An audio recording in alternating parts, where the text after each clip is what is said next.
Okay, this is the Unit 7 test review. Number 1 says determine x. You see we have a proportion here. So what I'm going to do is I'm going to cross multiply. So I'm first going to do 30 times 24. Okay, and when I do that, I don't have the calculator pulled up here, but when I do 30 times 24, I get 720 equals, and then 4x times 10, that's 40x. Sometimes my board messes up, so just hang with me. Now I'm going to divide by 40. Okay, and when I do 720 divided by 40, I get 18. So x is 18. Number 2, the ratio of the measures of two supplementary angles is 7 to 2. Calculate the angles. Okay, so supplementary you need to know is 180. If that said complementary, that would be 90. Okay, and what we're going to do, since this is the ratio, is I'm going to add an x to both of those numbers. So what we have now is 7x plus 2x equals 180. And 7x plus 2x is 9x equals 180. And when you divide by 9, you get 20. So x is 20. And it says to calculate the angles. And one of the angles is 2x. So 2 times 20, that would be 40. And the other one is 7x, and 7 times 20 is 140.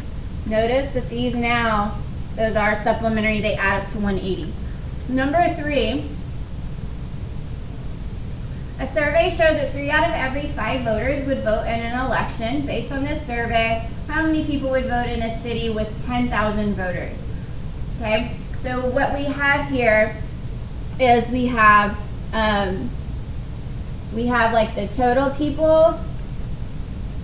It's not letting me write that. The total, and then we have the actual voters.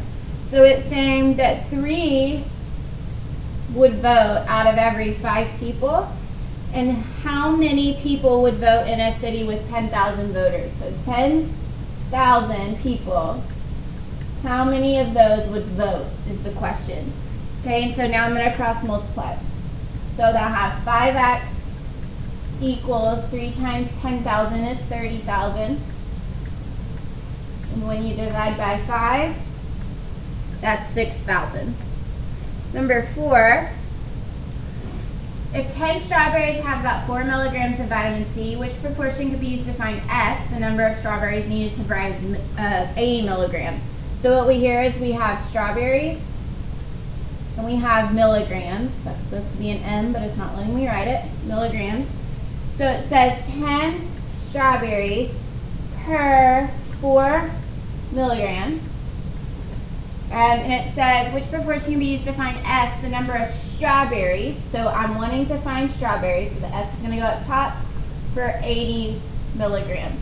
So first I'm going to see if that proportion's up there. Okay, so 10 over 4 equals S over 80, and I see it right here. Now, if you would have switched those strawberries and milligrams around, that's fine. You just have to make sure that the right things are grouped together.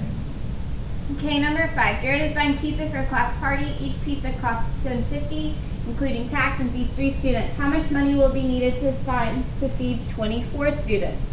Okay, so I'm going to do, basically here we have money, and then we have the pizza. So it costs $10.50 for, or we have pizza, we have got students, my bad. So we have students, so that's for 3 students, okay, and we're trying to figure out how much would it cost to feed 24 students. Okay, and I'm going to cross multiply here. So I have 3x equals, when I do 24 times 10.5, that's 252. And then I divide by 3. And you get $84. Okay, number 6. This says ABCD is similar to WXYZ. Okay. And Let me see if this is on the next slide. And here it is again. Okay, so what is the scale factor of ABCD to WXYZ? So we need to do the new, which is WXYZ. That's the new over the old. Okay, so the scale factor, I need to see what goes with WX. Remember, you can look at the similarity statement to figure that out. And you can see that WX would go with AB, okay, which is 8. So I'm going to do the new, which is 12, over the old, which is 8. And 12 over 8 comes out to be 3 to 2. You can write it as a ratio like that, or you can write it as a fraction, but it needs to say 3 over 2. Find the measure of angle Z. So I'm going to go back up to my similarity statement, and I'm going to see that Z goes with D. Okay, so if D is 87, I know Z is also 87. So 87 degrees. And then C says to find XY, and it's set of proportions. So XY, I'm going to go up to my similarity statement just to make sure, okay, that's going to go with BC. Okay, we know our scale factor is 3 over 2. Okay, and the 3 comes from the bigger, what looks like a trapezoid. So that's where my X is going to go, because that's what we're trying to find. We're trying to find XY right here. And that goes with 6 in my other one. Now we're going to cross multiply. So 2 times X is 2X. 3 times 6 is 18. And when I divide by 2, X is going to be 9.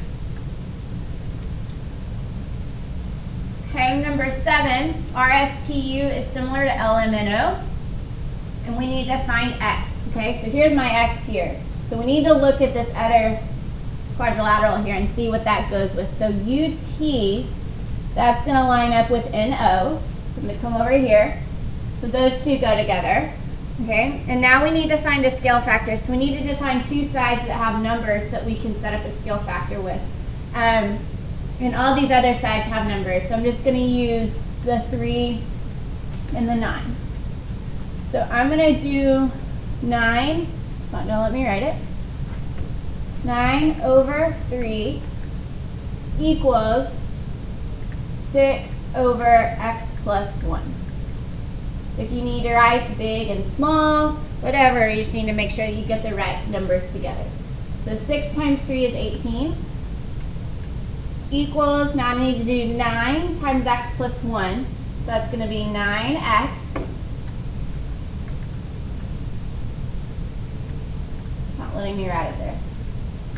9x plus 9 is equal to 18. Now I'm going to subtract the 9, move it over, don't let me write that, minus 9 from the 18.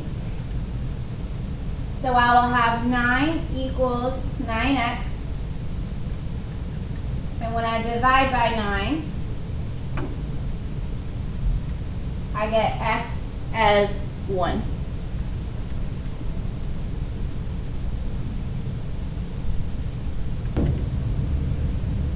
Okay, so now number 8, determine if the triangles are similar. If so, state how they are similar. Finish the similarity statement and state the scale factor. If not, write not similar. Okay, so on here, I'm going to look and see first if these are similar. So I can see these 90 degrees, they are congruent. And now I'm going to check these sides. So 14 is going to go with the 7. I know that because those are both the biggest sides. So I'm going to do 14 over 7 needs to equal 10 over 5. 14 over 7 is 2 and 10 over 5 is 2. So these have the same scale factor, which means these are similar because of side, angle, sides. The sides are proportional, the angles are congruent. Okay, now I need to write the similarity statement. So this one starts with L, triangle L. So I need to start with the 90 degrees over here on this other triangle, which is R. And then it goes to M next, okay? Notice it's going across the 10 side, which is the smaller side. So I'm going to go across the smaller side in this other triangle, which is O, and then that leaves me with P. And then it wants the scale factor. So notice here it's getting smaller. These numbers are getting smaller. And so I'm going to do 7 over 14 instead of 14 over 7. And that's going to get me 1/2. So the scale factor here you could say is 1/2, or you could say 0.5. Number 9. A ladder rests against the top of a wall, the head of a person 5 feet tall. So this person is 5 feet tall. I'm going to write that in. Just touches the ladder. The person is 8 feet from the wall. So this person is 8 feet from the wall and 2 feet from the foot of the ladder. And we're trying to find the height of the wall. So we're trying to find this side here. Okay, now what I would do is separate this into 2 triangles. So I'm going to have the bigger triangle and I'm going to have the smaller triangle. This is going to help us set up a proportion. So I'm going to look at the smaller one first. So he is 5 feet, so that goes there. That's a 2. Now this whole long side of the big triangle, that's going to be 10. And then x here is what we're looking for. And now we can set up a proportion. Okay, so I'm going to have x over 5, those are the 2 sides that go together, equals 10 over 2. So that's going to be, I'm going to cross multiply, that's 2x equals 10 times 5 is 50. And when you divide by 2, you get 25. The answer there is 25.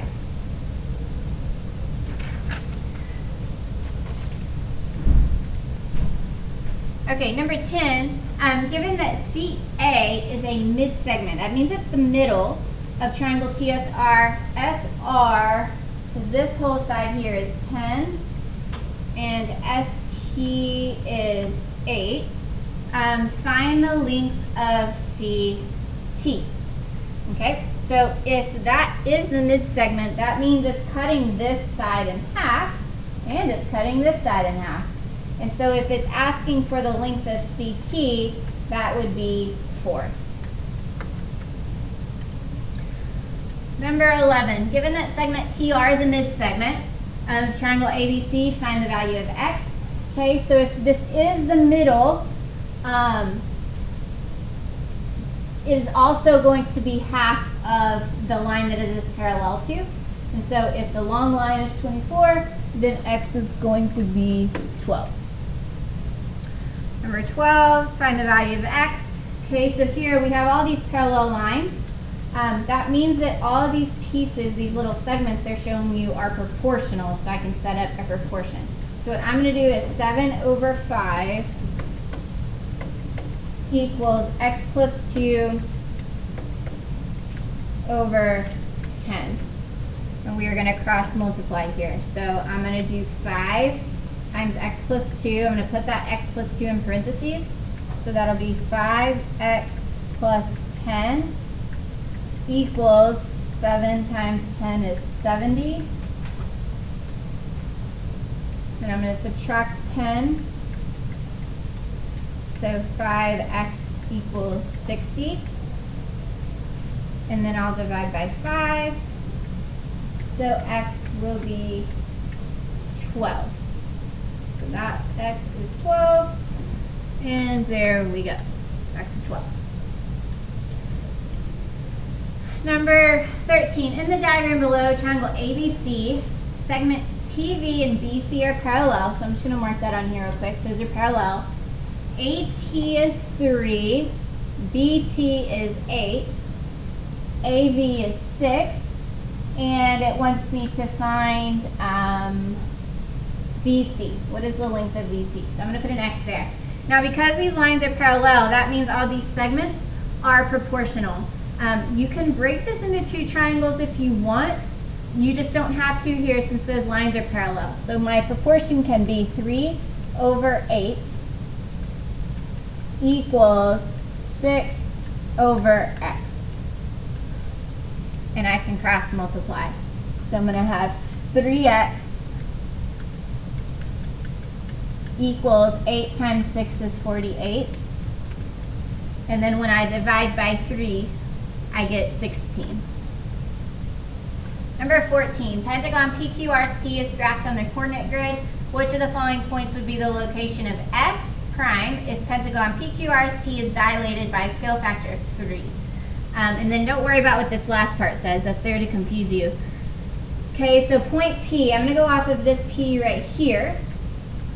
Okay, and I'm going to write down what that ordered pair is. It would be negative 1, 2, 3, 4, 5. So negative 5. And that would be 1, 2, 3. Negative 5, 3. That's where that point is. If I want to dilate that by a factor of 3, all I have to do is multiply both of these numbers by 3. It's really easy. So I'm going to multiply 5 by 3 and 3 by 3. So that would be negative 15, comma 9. That would be my new point.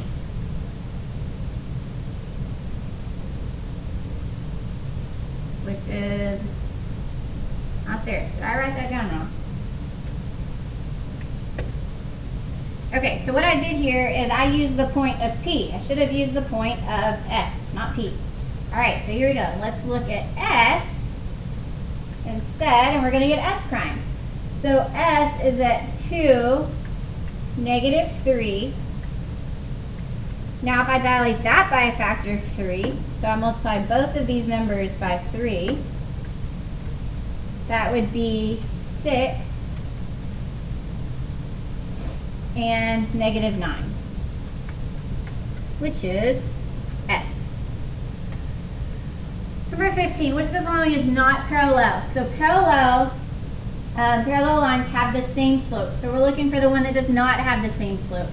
Well, A has the same slope, C has the same slope. The one that has a different slope is B. Okay, which of the following is the converse? So converse is when we flip the sentence around of the given conditional. So if you purchase a new car, then you have to buy insurance. The converse of that would be if you have to buy insurance, then you are going to purchase a new car. Okay, so I'm just going to go through these. If you have to buy insurance, then you must have purchased a new car. Okay, that looks good. Let me check these other ones. B says if you do not. Okay, we don't want the nots. That's where inverse comes in. And then C again, if you do not, that's not it. So it's A. 17, last one. If AB equals AB, then AB equals AB is an example of which property? Okay, so just think. This is the same thing on both sides. When you look in the mirror, you see your exact self. That is also called your reflection. So that is A.